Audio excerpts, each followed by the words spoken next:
भारत की पौराणिक कथाओं में अनेक स्त्रियां अपने पतिव्रत और धर्मनिष्ठा के कारण आदर्श मानी जाती हैं। उनमें सबसे महान उदाहरण है सावित्री। उसकी कथा केवल एक नारी की अपने पति के प्रति निष्ठा नहीं, बल्कि सत्य, धर्म और प्रेम की भी विजय है। राजा अश्वपति, जो मध्य देश का राजा था, निसंतान थे। संतान प्राप्ति के लिए उन्होंने वर्षों तक भगवान सूर्य और देवी सावित्री की कठोर तपस्या की। अंततः देवी सावित्री प्रसन्न हुई और उन्हें एक कन्या का वरदान दिया। उस कन्या का नाम रखा गया सावित्री। सावित्री अत्यंत रूपवती, तेजस्विनी और गुणों में अद्वितीय थी।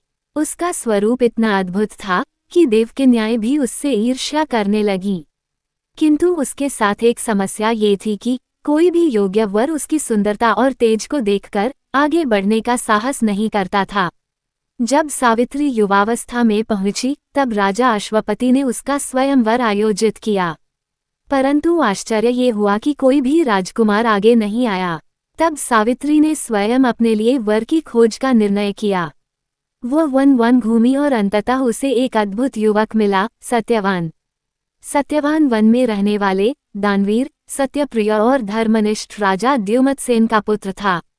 द्युमत्सेन राजा पहले अंधे हो गए थे और अपना राज्य खोकर वन में तपस्या करने लगे थे। सत्यवान अपने माता पिता के साथ वन में रहता और सरल जीवन व्यतीत करता था। सावित्री ने जब सत्यवान को देखा तो उसका हृदय उसी पर स्थिर हो गया। उसने निश्चय कर लिया कि वही उसका पति होगा। जब सावित्री अपने पिता अश्वपति के पास लौटी और सत्यवान का नाम लिया, तो महर्षि नारद वहां उपस्थित थे। नारद जी ने गंभीर स्वर में कहा, राजन, सत्यवान गुणों में अद्वितीय है, किंतु इसका जीवन बहुत छोटा है। इसके विवाह के केवल 1 वर्ष बाद ही इसकी मृत्यु निश्चित है। ये सुनकर राजा अश्वपति अत्यंत दुखी हुए। उन्होंने अपनी पुत्री को समझाया, बेटी, किसी और वर का चयन कर लो। सत्यवान योग्य है, परंतु उसका जीवन बहुत छोटा है। परंतु सावित्री ने दृढ़ स्वर में कहा, पिताजी, मैंने एक बार सत्यवान को अपने मन का पति स्वीकार कर लिया है। अब मैं किसी और को पति नहीं मान सकती। चाहे उसका जीवन 1 वर्ष ही क्यों न हो, मैं उसी के साथ अपना जीवन बिताऊंगी। राजा अश्वपति ने विवश होकर अपनी पुत्री का विवाह सत्यवान से कर दिया। विवाह के बाद सावित्री अपने ससुराल आई। उसने अंधे सास ससुर की सेवा को अपना जीवन बना लिया। वो रोज जंगल से लकड़ियां लाती, फल और मूल एकत्र करती और पति व सास ससुर की सेवा में लगी रहती। उसकी निष्ठा और सेवा देखकर वन के ऋषि मुनि भी प्रभावित हो जाते। सावित्री को नारद मुनि की कही बात याद रहती, सत्यवान का जीवन 1 वर्ष बाद समाप्त हो जाएगा। दिन बीतते गए। जैसे जैसे वह दिन निकट आता, सावित्री का मन और व्याकुल होने लगा। उसने कठोर व्रत और उपवास करने शुरू कर दिए। वह दिन आ ही गया। सावित्री ने उस दिन उपवास किया और सत्यवान के साथ वन में गई। सत्यवान पेड़ों को काटने गया और सावित्री उसके साथ बैठी रही। कुछ समय बाद सत्यवान ने कहा, प्रिय, मुझे बहुत थकान और सिर में दर्द हो रहा है। सावित्री ने उसका सिर अपनी गोद में रख लिया। कुछ ही क्षणों में सत्यवान की आंखें बंद हो गईं। उसी समय वहां यमराज प्रकट हुए। उन्होंने सत्यवान की आत्मा को अपने पाश में बांधा और उसे यमपुरी की ओर ले चल पड़े। सावित्री ने अपने पति का शरीर जमीन पर रखा और यमराज के पीछे चल पड़ी। यमराज ने कहा, बेटी, तुम यहाँ क्यों आ रही हो? तुम्हारे पति का जीवन पूरा हो चुका है। अब वह मेरे साथ जाएगा। तुम वापस लौट जाओ। सावित्री ने दानों हाथ जोड़कर कहा, हे धर्मराज, जहाँ मेरे पति हैं, वहीं मेरा स्थान है। मैं उनके बिना कहीं नहीं जा सकती। यमराज उसकी दृढ़ता और भक्ति से प्रभावित हुए। उन्होंने कहा, तुम्हें अपने धर्म के पालन के लिए एक वरदान मांगने का अधिकार देता हूँ, परंतु जीवन की याचना मत करना। सावित्री ने कहा, हे धर्मराज, मेरे ससुर का खोया हुआ राज्य उन्हें पुनः मिल जाए।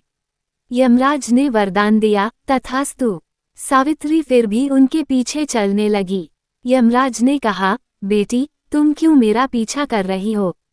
तुम्हें एक वरदान और देता हूँ। सावित्री ने कहा, मेरे ससुर को उनकी आंखों की ज्योति प्राप्त हो जाए। यमराज ने कहा, तथास्तु। फिर भी सावित्री साथ चलती रही। यमराज ने कहा, तुम्हारी तपस्या और पतिव्रता अद्भुत है। एक और वरदान मांग लो। सावित्री ने कहा, मेरे पिता अश्वपति को 100 पुत्रों की प्राप्ति हो। यमराज ने कहा, तथास्तु। यमराज अब भावुक हो गए। बोले, तुम्हारी निष्ठा देखकर मैं प्रसन्न हूँ। एक और वरदान मांग लो। सावित्री ने कहा, मुझे भी 100 पुत्रों की प्राप्ति हो। यमराज ने तुरंत वरदान दे दिया, तथास्तु। लेकिन जैसे ही यमराज ने यह वरदान दिया, सावित्री मुस्कुराए और बोली, हे धर्मराज, आपने मुझे 100 पुत्रों का वरदान दिया है, परंतु मेरे पति के बिना यह संभव कैसे होगा? बिना सत्यवान के मैं संतान प्राप्त कैसे कर सकती हूँ? यमराज चकित रह गए। उन्होंने समझ लिया कि सावित्री ने धर्म और तर्क के माध्यम से उन्हें बांध लिया है। वे हंसकर बोले, बेटी, तुम सचमुच पतिव्रता और बुद्धिमती हो। अब मैं तुम्हारे पति का जीवन भी लौटा देता हूँ। यमराज ने सत्यवान की आत्मा को मुक्त किया और उसे पुनः जीवन दिया। सावित्री के आंसुओं से भीगे हाथों ने अपने पति को छुआ। सत्यवान ने धीरे धीरे आंखें खोली और कहा, प्रिय, मुझे ऐसा लगा जैसे मैं गहरी नींद से जागा हूँ। सावित्री ने मुस्कुराकर कहा, हाँ स्वामी, यह आपके जीवन का नया प्रारंभ है। सावित्री और सत्यवान की यह कथा हमें सिखाती है कि पतिव्रता नारी की शक्ति असीम होती है। धर्म और सत्य के मार्ग पर चलकर मृत्यु जैसे कठोर सत्य को भी बदला जा सकता है। बुद्धिमत्ता और धैर्य से हर कठिन परिस्थिति का समाधान निकाला जा सकता है। आज भी हिंदू समाज में सावित्री पूजा और वट सावित्री व्रत किया जाता है। स्त्रियां सावित्री की तरह अपने पति के दीर्घायु की कामना करती हैं और व्रत रखती हैं। अगर आपको यह वीडियो जानकारी पूर्ण लगा हो तो लाइक और सब्सक्राइब करें और अपने दोस्तों को शेयर करते हुए एक अच्छा सा कमेंट भी जरूर करें।